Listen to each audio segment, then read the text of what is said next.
10th जो exam होता तो मुझे काली जो एसएस पिला मैंने अच्छी तो गोटे तो पिला पार्ट 1 पिला अपलोड कर देछि जोटा एसए 1 रो क्वेश्चन हैला ताको जो मैंने देखि न प्रथम देखि नबो हैला एटा हैला एसए 2 रो क्वेश्चन हमर SSC row right answer 100% right answer जानबा वेरी इंपोर्टेंट क्वेश्चन सब रही जोटा तुम एग्जाम रे रिपोर्टिव हे पारे आस वीडियो स्टार्ट करिया निर्देशावली देखि देउथिबो 50 मार्क तुमरो रहिबो आ घंटा टाइम रहिबो पार्ट ऑब्जेक्टिव एसएससी पार्ट 1 हैला देखो केउ राज्य रे सर्वाधिक भूमि कृषि ପାଇଁ ବ୍ୟବହୃତ ହୁଏ ପିଲା କେଉଁ ରାଜ୍ୟରେ ନା ଆମର ପଞ୍ଜାବ ରାଜ୍ୟରେ। ତାପରେ ଦେଖ କେଉଁ ରାଜ୍ୟରେ ସର୍ବାଧିକ ଜଳ ଉତ୍ପାଦିତ ହୋଇଥାଏ ପିଲାମାନେ ମହାରାଷ୍ଟ୍ର ସମୟ ଜାଣିଥିବ। ତାପରେ ଦେଖ କେଉଁ ରାଜ୍ୟରେ ସପୁରୀ ପାଇଁ ପ୍ରସିଦ୍ଧ ପିଲାମାନେ କର୍ଣ୍ଣାଟକ ଆମର ହେଲା ପିଲାମାନେ। ତାପରେ ଦେଖ କଫି ଚାଷ ପାଇଁ ପ୍ରଥମ କରି କେଉଁଠାରେ ଆରମ୍ଭ ହୋଇଥିଲା ପିଲାମାନେ ବାବୁଦାନ ପାହାଡ଼ ହେଲା ବାବୁଦାନ ପାହାଡ଼। ତାପରେ ପିଲାମାନେ ଦେଖ 5 ନମ୍ବର କେଉଁ କୃଷି କାର୍ଯ୍ୟ ନାମ ମାତ୍ର ଚାଷୀ କ୍ଷୁଦ୍ର ଚାଷୀମାନଙ୍କ ଦ୍ୱାରା ଅଧିକ ଆଦୃତ ହୋଇଥାଏ ପିଲାମାନେ ରୋପଣ। ତାପରେ ଭାରତର ବାର୍ଷିକ ମୁଣ୍ଡ ପିଛା କେତେ କିଗ୍ରା ଲୌହ ଇସ୍ପାତ ବ୍ୟବହୃତ ହେଉଛି ପିଲାମାନେ କେତେ ନା 71। ତାପରେ ହେଲା ଦେଖ 7 ନମ୍ବର ନୋଟ ପିଛା ପାଇଁ ଉଦ୍ଦିଷ୍ଟ କାରଖାନା କେଉଁଠାରେ ସ୍ଥାପିତ କରାଯାଇଛି ପିଲାମାନେ କେଉଁଠି ନା ଔରଙ୍ଗାବାଦ ହେଲା ଔରଙ୍ଗାବାଦ। ତାପରେ ପିଲାମାନେ ଦେଖ 7 ନମ୍ବର 8 ନମ୍ବର ଲୌହ ଇସ୍ପାତ ଶିଳ୍ପ ସ୍ଥାପନ ଦୃଷ୍ଟିରୁ ନିମ୍ନ କେଉଁ ଯୋଡ଼ଟି ଠିକ୍ ନୁହେଁ ପିଲାମାନେ ହେଲା ବୋକାରୋ ଝାଡ଼ଖଣ୍ଡ ହେଲା। ଦେଖ ନିମ୍ନ ମଧ୍ୟରୁ କେଉଁଟା ଭାରୀ ଇଞ୍ଜିନ ନିଗମ ସ୍ଥାପନ କରାଯାଇଛି ଭୋପାଳରେ ହେଲା। ତାପରେ ଦେଖ ପିଲା 10 ନମ୍ବର ୟୁରୋପ ମହାଦେଶରେ ଦେଶଗୁଡ଼ିକ ସହ କେଉଁ ପଥ ଦେଇ ବାଣିଜ୍ୟ କାରବାର ହୋଇଥାଏ ପିଲାମାନେ କୋଉଟା ଏଇଟା ହେଇଯିବ ଠିକ୍ ଆନ୍ସର। ଦେଖ ପିଲାମାନେ ମାଲଙ୍କା ପ୍ରଣାଳୀ ହେଲା। ତାପରେ ଦେଖ 11 ନମ୍ବର ଟ୍ରିଫିଡ ଗେଜ୍ 0.6110 ର ବ୍ରେଡ ଗେଜ୍ କେଉଁଟା ହେବ 0.726 ହେଲା। ତାପରେ ଦେଖ ନିମ୍ନ ମଧ୍ୟରୁ କେଉଁଟା ଭାରତର ଦୀର୍ଘତମ ଜାତୀୟ ରାଜପଥ ତାହେଲେ NH5 ହେଲା। ତାପରେ ପିଲାମାନେ ଦେଖ 13 ନମ୍ବର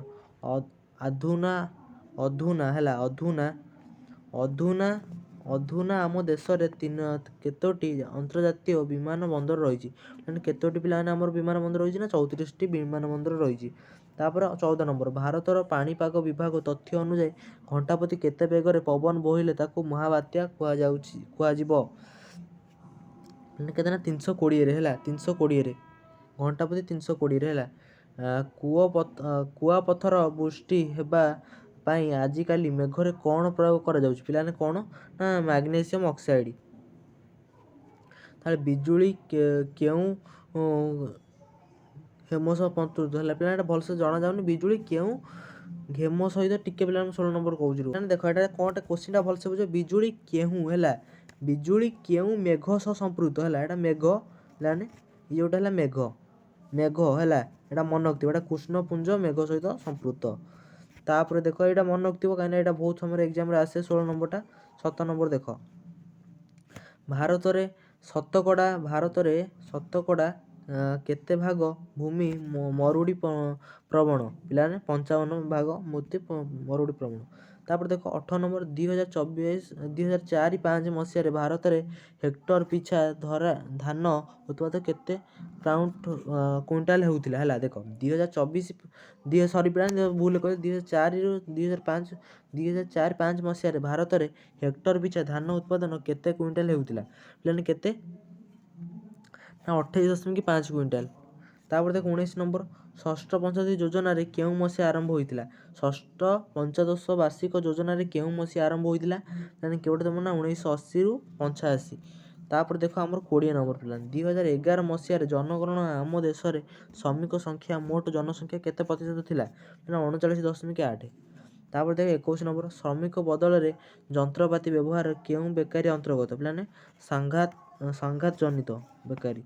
ତାପରେ ଦେଖ 22 ନମ୍ବର ହେଲା ଔଦ୍ୟୋଗିକ ହେଉଛି ଏକ କେଉଁ ଶବ୍ଦ ପିଲାମାନେ ଲାଟିନ ଶବ୍ଦ ହେଲା ଔଦ୍ୟୋଗିକରଣ ହେଉଛି ଗୋଟେ ଲାଟିନ ଶବ୍ଦ। ତାପରେ ଦେଖ 23 ନମ୍ବର ଉତ୍ପାଦନ କେତେ ଗୋଟି ପ୍ରମୁଖ ନିୟାମକ ରହିଛି ଦେଖ ଉତ୍ପାଦନରେ କେତେ ଗୋଟି ପ୍ରମୁଖ ନିୟାମକ ରହିଛି ପିଲାମାନେ କେତୋଟି ନା 6 ଗୋଟି ହେଲା 6 ଗୋଟି। ତାପରେ ଦେଖ 24 ନମ୍ବର କେବେ ଷ୍ଟାର୍ଟ ଅପ୍ ଇଣ୍ଡିଆ କେବେ ଷ୍ଟାର୍ଟ ଅଫ୍ ଇଣ୍ଡିଆ ଯୋଜନା ଶୁଭାରମ୍ଭ ହୋଇଥିଲା ପିଲାମାନେ 2000 ମସିହାରେ। କେବେ ନା 2000 ମସିହାରେ। ତାପରେ ଦେଖ 25 ନମ୍ବର ନିମ୍ନମଧ୍ୟରୁ କେତେ ମସିହା ସୁଦ୍ଧା ହଜାରରେ ଶୁଭାରମ୍ଭ ପ୍ରକଳ୍ପକୁ ସମସ୍ତେ ପ୍ରକାର ସାହାଯ୍ୟ ସହଯୋଗ ଦେବା ସ୍ଥିର ହେଉଛି କେବେ ନା 2018ରେ ହେଲା।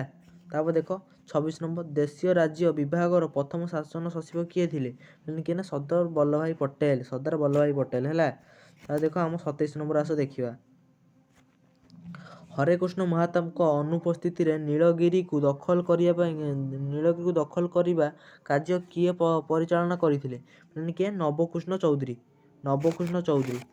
ତାପରେ ପିଲାମାନେ ଦେଖ ଆମର 28 ନମ୍ବର ପର୍ତ୍ତୁଗୀଜ ମାନଙ୍କ ଠାରୁ ଗୋଆ କିଛି ଦିନରେ କିଏ ନିଜ ଶାସନରେ ରଖିଥିଲେ କ'ଣ ବିଜାପୁର ସୁଲତାନ ହେଲା କିଏ ବିଜାପୁର ସୁଲତାନ। ପର୍ତ୍ତୁଗୀଜ ମାନଙ୍କୁ ଗୋଆ ଠାରେ କିଛି ଦିନ କିଏ ନିଜ ଶାସନରେ ରଖିଥିଲେ ପିଲାମାନେ ପିଲାମାନେ ଶିବାଜୀ ହେଲା। ଛତ୍ରପତି ଶିବାଜୀ ଯିଏ ସିଏ ରଖିଥିଲେ। ପିଲାମାନେ ମିର୍ଜାପୁର ନୁହଁ, ଏଇଟା ଅପସନ୍ ନମ୍ବର ଡି ହେଇଯିବ। ପର୍ତ୍ତୁଗୀଜ ମାନଙ୍କୁ ଶିବାଜୀ ତାଙ୍କ ଅଣ୍ଡରରେ ରଖିଥିଲେ। ତାପରେ ଦେଖ 29 ନମ୍ବର ଦେଖ ପିଲାମାନେ ଅନ୍ତ୍ୟୋଦୟ ଅନ୍ନ ଯୋଜନା କେବେ ପ୍ରଣୟନ ହୋଇଥିଲା ପିଲାମାନେ ତୁମର ପ୍ରଣୀତ ହୋଇଥିଲା 2000 ମସିହାରେ ହେଲା 2000 ମସିହାରେ। ତାପରେ ଦେଖ ଭାରତରେ ପ୍ରତିଷ୍ଠିତ ଭାରତୀୟ ବୈଷୟିକ ଅନୁଷ୍ଠାନ କେବେ ଶିକ୍ଷାନୁଷ୍ଠାନ ଢାଞ୍ଚା ଗଠିତ ହେଉଛି ଅପସନ୍ ନମ୍ବର ଡି ହେଇଯିବ ମାସୁଚୁସେଟ୍ସ ବୈଦେଶିକ ଶିକ୍ଷା ଅନୁଷ୍ଠାନ ହେଲା ମାସୁଚୁସେଟ୍ସ ବୈଦେଶିକ ଶିକ୍ଷା ଅନୁଷ୍ଠାନ। ତାପରେ ଦେଖ 31 ନମ୍ବର ଜୟ ନାମକ ଭୟଙ୍କର ରୋଗ କେଉଁମାନେ ଆକ୍ରାନ୍ତ ହେଉଥିଲେ ପିଲାମାନେ କୋୟା ମାନେ ଆକ୍ରାନ୍ତ ହୋଇଥିଲେ କ'ଣ ନା କୋୟା ମାନେ ଆକ୍ରାନ୍ତ ହେଉଥିଲେ। ଏଇଟା ଭେରି ଇମ୍ପୋର୍ଟାଣ୍ଟ କ୍ୱେଶ୍ଚିନ୍। ତାପରେ 32 ନମ୍ବର ଦେଖ ନାଗରିକ ଅଯୋଗ୍ୟତା ଦୂରୀକରଣ ଆଇନ କେଉଁ ପ୍ରଥା ସହିତ ସମ୍ପୃକ୍ତ କେଉଁ ପ୍ରଥା ବେକାରୀ ପ୍ରଥା ସହିତ ସମ୍ପୃକ୍ତ ହେଲା। 33 ନମ୍ବର ପିଲାମାନେ ଦେଖ ଗୋଟେ ଦେଖୁଛି ଭଲସେ ଟିକେ ରୁହ। ପିଲାମାନେ କ'ଣ ଦେଲା ନା ଚିପିଲି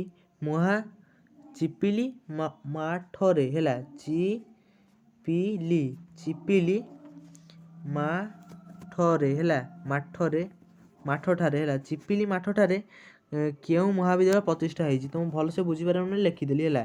ଚିପିଲି ମହାବିଦ୍ୟାଳୟ କେଉଁ ବିଦ୍ୟାଳୟ ପ୍ରତିଷ୍ଠା ହୋଇଛି କେଉଁଟା ନା ଚିକିତ୍ସା ମହାବିଦ୍ୟାଳୟ ହେଲା। ଓଡ଼ିଶାରେ 34 ନମ୍ବର ଦେଖ ଓଡ଼ିଶାରେ କେନ୍ଦ୍ର ସରକାରଙ୍କ ସହାୟତା ଜିଲ୍ଲା ପ୍ରାଥମିକ ଶିକ୍ଷା ଯୋଜନା ଡିପିପି କେବେଠାରୁ କାର୍ଯ୍ୟକାରୀ ହେଉଛି ପିଲାମାନେ କେବେଠାରୁ ନା 1997 ଠାରୁ। ତାହେଲେ 35 ନମ୍ବର ଦେଖ ପ୍ରାକୃତିକ ପର୍ଯ୍ୟାୟ ହେଲା କି ପ୍ରାକୃତିକ ପର୍ଯ୍ୟାୟ ଯୋଗୁଁ କ୍ଷତିଗ୍ରସ୍ତ ହେଲେ କୃଷିମାନଙ୍କୁ କ'ଣ ଋଣ ଦିଆଯାଇଥାଏ ପିଲାମାନେ କ'ଣ ବାଣିଜ୍ୟ ଋଣ। ତାପରେ ଦେଖ 36 ନମ୍ବର ଚିରସ୍ଥାୟୀ ବନ୍ଦୋବସ୍ତ ହେଲା ଚିରସ୍ଥାୟୀ ବନ୍ଦୋବସ୍ତ କେବେ ପ୍ରବର୍ତ୍ତନ କରାଯାଇଥିଲା ପିଲାମାନେ କେବେ ନା ତୁମର ପିଲାମାନେ କେବେ ହେଇଯିବ ନା 1793ରେ। ତାପରେ ଦେଖ 37 ନମ୍ବର ଫେରୋସିଲିକନ କାରଖାନା କେଉଁଠାରେ ଅଛି ପିଲାମାନେ ଚୌଦ୍ୱାରରେ। 39 ନମ୍ବର ଦେଖ ଜାତୀୟ ରାଜପଥ 316 ଭୁବନେଶ୍ୱର ଠାରୁ କେଉଁ ସ୍ଥାନ ପର୍ଯ୍ୟନ୍ତ ଯାଇଛି ପିଲାମାନେ କେଉଁଠି ନା ପାଣିକୋଇଲି।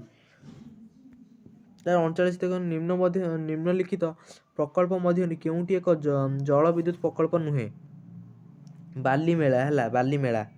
ତାପରେ ଦେଖ 40 ନମ୍ବର ସାମରିକ ପ୍ରଯୁକ୍ତି ବିଦ୍ୟାକୁ କେଉଁ ରାଷ୍ଟ୍ର ସହାୟତା ରେ ଭାରତରେ ବିକଶିତ କରାଗଲା ପିଲାମାନେ କୋଉଟା ସୋଭିଏତ ସଂଘ ରୁଷ। ତାପରେ ଦେଖ 41 ନମ୍ବର ଓଡ଼ିଶାରେ ରାଜ୍ୟର କେତେ ପ୍ରତିଶତ ଦୁର୍ଘଟଣା କେବଳ ମାନବୀୟ ତ୍ରୁଟି ଯୋଗୁଁ ଘଟିଥାଏ ପିଲାମାନେ କେତେ ନା 95%। ତାପରେ ଦେଖ ସଡ଼କ ସୁରକ୍ଷା ଶିକ୍ଷା କାର୍ଯ୍ୟକ୍ରମରେ କେଉଁଟି ମୁଖ୍ୟ ମାଧ୍ୟମ ନୁହେଁ ପିଲାମାନେ ପୋଲିସ ଏକ ମୁଖ୍ୟ ମାଧ୍ୟମ ନୁହେଁ ଗଣମାଧ୍ୟମ ଏକ ମୁଖ୍ୟ ମାଧ୍ୟମ ମୋଟର ଯାନ ସଂଘ ମୁଖ୍ୟ ମାଧ୍ୟମ ଶିକ୍ଷାନୁଷ୍ଠାନ ମୁଖ୍ୟ ମାଧ୍ୟମ ପୋଲିସ କିନ୍ତୁ ନୁହେଁ। ତାପରେ ଦେଖ 43 ନମ୍ବର ବାହ୍ୟ ସୁରକ୍ଷା କେଉଁ ଗାଡ଼ିରେ ନଥାଏ ପିଲାମାନେ 43 ନମ୍ବର ତୁମର ହେଇଯିବ ବାହ୍ୟ ସୁରକ୍ଷା କେଉଁ ଗାଡ଼ିରେ ନଥାଏ ପିଲାମାନେ ତୁମର ହେଇଯିବ ରାଇଟ୍ ଆନ୍ସର ହେଇଯିବ କ'ଣ ନା ପିଲାମାନେ ସାଇକଲ ହେଲା କି ଏଇଟା ଆନ୍ସର ହେଇଯିବ କ'ଣ ନା ସାଇକଲ। ପିଲାମାନେ ସାଇକଲଟା ନାହିଁ କିନ୍ତୁ ଏଇଟା ଆନ୍ସର ହେଇଯିବ ସାଇକଲ। ବାହ୍ୟ ସୁରକ୍ଷା କେଉଁ ଗାଡ଼ିରେ ନଥାଏ? ସାଇକଲରେ ନଥାଏ ହେଲା। ସବୁଜ ଯାନ କାହାକୁ କୁହାଯାଏ? ସାଇକଲ କୁହାଯାଏ। ପିଲାମାନେ ଏଠି ଆଉ କିଛିଟା କୋଶ୍ଚିନ୍ ନାହିଁ ହେଲା, କିଛିଟା କୋଶ୍ଚିନ୍ ପିଲାମାନେ ନାହିଁ। ତାପରେ ଆସ ଆଉ କିଛି କୋଶ୍ଚିନ୍ ଅଛି ଦେଖିନେବା ହେଲା। 44 ପରେ 45 46 ହେଲା, ଆଉ ଦୁଇଟା କୋଶ୍ଚିନ୍ ପିଲାମାନେ ନାହିଁ। ତୁମେ ଡାଇରେକ୍ଟ 47 ନମ୍ବର କୋଶ୍ଚିନ୍ ଦେଖ। ଚମକା କ'ଣ ଦେଲା ନା ପିଲାମାନେ? ଚମକା ଶରଣାର୍ଥୀମାନେ ଭାରତରେ କେଉଁ ରାଜ୍ୟରେ ଆଶ୍ରୟ ନେଇଥିଲେ? ଚମକା ଶରଣାର୍ଥୀମାନେ ଭାରତରେ କେଉଁ ଜାଗାରେ ଆଶ୍ରୟ ନେଇଥିଲେ ପିଲାମାନେ? ଆସାମ। ତାପରେ 48 ନମ୍ବର ଦେଖ, ମିଆଁମାରକୁ ଭାରତର ଏକ ଉପହାର ବୋଲି କେଉଁ କାର୍ଯ୍ୟକୁ କୁହାଯାଉଛି? ପିଲାମାନେ କେଉଁଟା? ମିଆଁମାର ଭାରତର ବାଣିଜ୍ୟ କମିଟି। ତାପରେ ପିଲାମାନେ ବଙ୍ଗବନ୍ଧୁ ବୋଲି କାହାକୁ କୁହାଯାଉଛି? ପିଲାମାନେ ବଙ୍ଗବନ୍ଧୁ ଶେଖ୍ ମୁନିବୁର ରେହମାନ। ତାପରେ 50 ନମ୍ବର, ତିନି ବିଘାକୁ ନେଇ କେଉଁ ଦୁଇ ଦେଶ ମଧ୍ୟରେ ତିକ୍ତତା ସୃଷ୍ଟି ହୋଇଛି? ତିକ୍ତତା ସୃଷ୍ଟି ହୋଇଛି ପିଲାମାନେ ଭାରତ ଆଉ ନେପାଳ ହେଲା। ତା 50ଟା କୋଶ୍ଚିନ୍ ପିଲାମାନେ ସରିଗଲା ତୁମମାନଙ୍କର। ଯଦି ପିଲାମାନେ ମୁଁ କାଲି ଏକ୍ଜାମ୍ ଯେଉଁଟା ସବଜେକ୍ଟିଭ୍ ବି ଛାଡ଼ି ଦେଇଛି ମୁଁ ହେଲା। ପାର୍ଟ 1 ଅବଜେକ୍ଟିଭ୍ ସବଜେକ୍ଟ ସରିଲା। ଯେଉଁମାନେ ଦେଖିନା ନିହାତି ଆମ ଚ୍ୟାନେଲ୍ ଭିଜିଟ୍ କରି ଦେଖିନେବ। Thank you for watching.